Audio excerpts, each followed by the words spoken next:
Welcome to the Dropout Multi-Millionaire podcast, hosted by best-selling author and serial entrepreneur Brian Will. Here we go.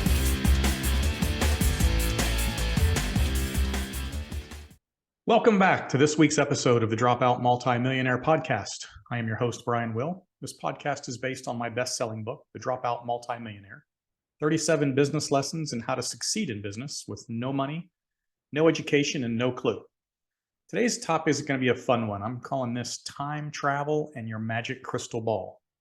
Now, I'm actually going to be turning this topic into a 1-hour keynote speech, but today, however, we're just going to hit some of the highlights. So let's get this thing kicked off with me asking a couple questions. So if you're in business, how would you like to be able to go into the future and see what's going to happen in your business, say 10, 12, 24 months from now? How would you like to have a magic crystal ball you could ask questions to so you could understand what's going to happen? That'd be pretty freaking awesome. I don't know anybody who wouldn't want that. But here's the thing. You either already have a magic crystal ball or you could have one if you'll listen to what I'm about to teach you. Okay, that was question one. Next question. Have you ever heard of pattern recognition? Now, Wikipedia defines pattern recognition like this. Pattern recognition is the automated recognition of patterns and regularities or irregularities in data. You get that? The recognition of patterns and regularities or irregularities in data. Now, in our case today, we're going to be talking about using historical data, or more specifically, the pattern of historical data, to predict the future pattern of the same data if nothing changes.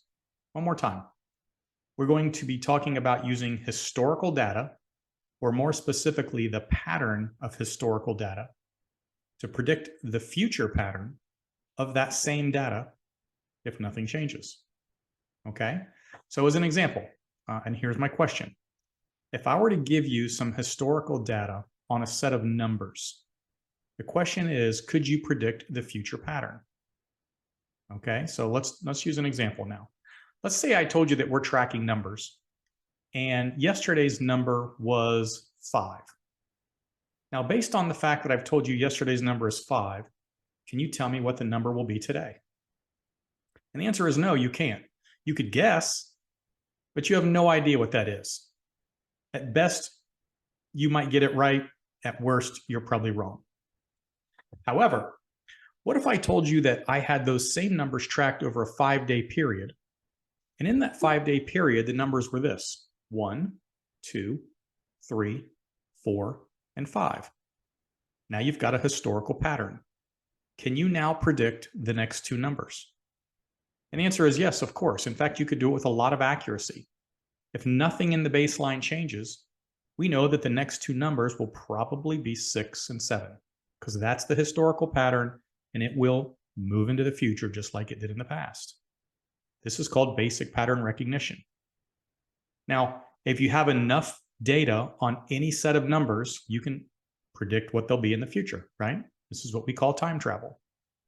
So while this is not an exact science, it's pretty damn close to having a magic crystal ball about what's going to happen. Okay, so you understand basic pattern recognition. Now, how do we apply this to your business? All right, next set of questions. Here we go. If I asked you for a copy of the profit and loss statement in your company, your P&L, broken down by month, side by side, over a 24-month period, so it's each month for 24 months, side by side in an Excel spreadsheet, every line item, could you give me that? Could you give it to me quickly? As in, can you go over to your accounting software, whether it's QuickBooks or something else, and can you print that out?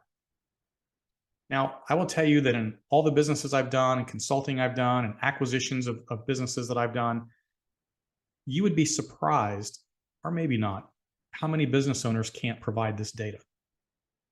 I've walked into business and said, I'm interested in buying your business. However, can you give me 24 months of P&Ls? And the answer is no. We don't keep that kind of data.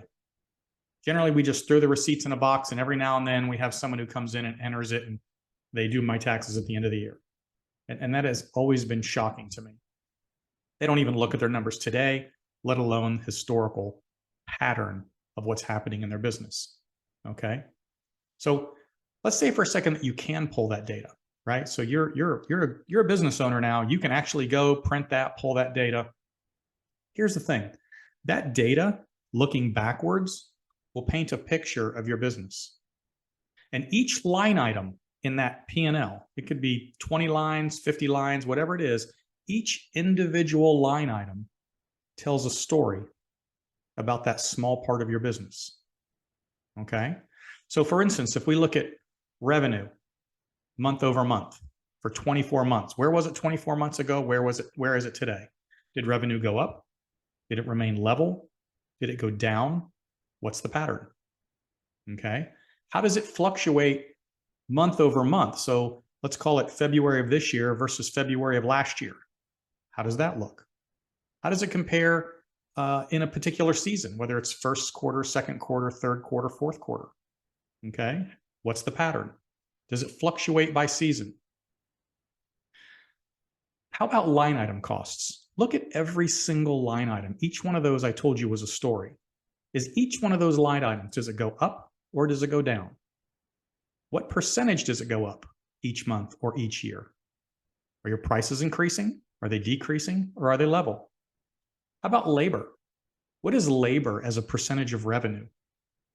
And how does that percentage of revenue track across the last 24 months? Is it going up or is it going down? Do you have too many people based on the historical patterns in the previous years and this particular month or quarter?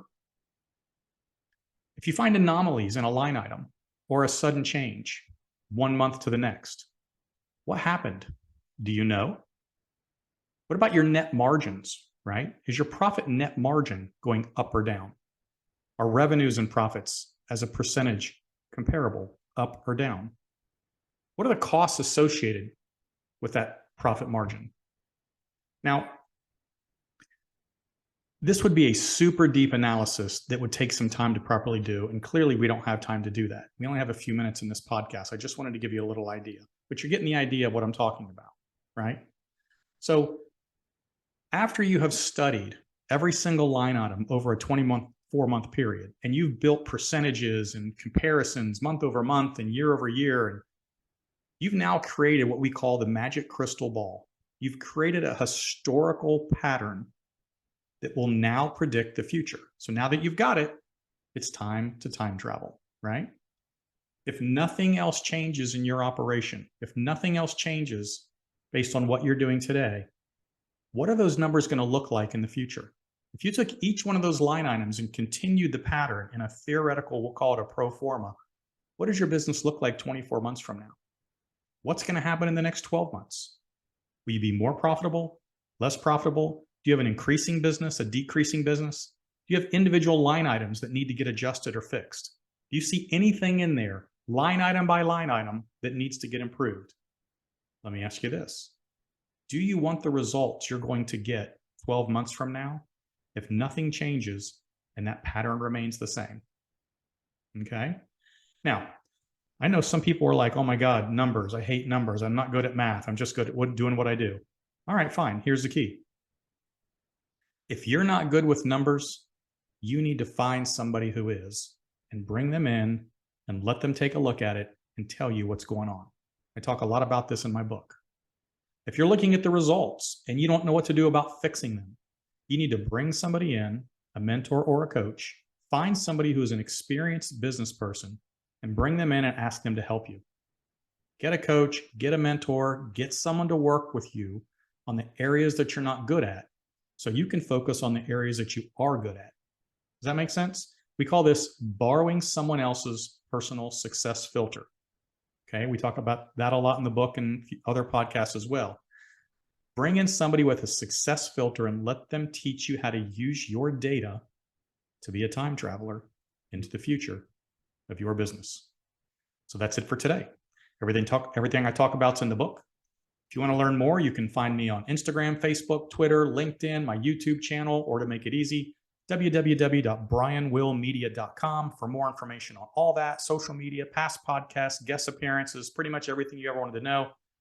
And make sure you come back next week for the next episode of the Dropout Multi-Millionaire podcast. We hope you've enjoyed this episode of the Dropout Multi-Millionaire. To learn more about how we can help you with your business, or if you'd like to be a guest on the show, visit www.brianwillmedia.com or the Dropout MM on Instagram.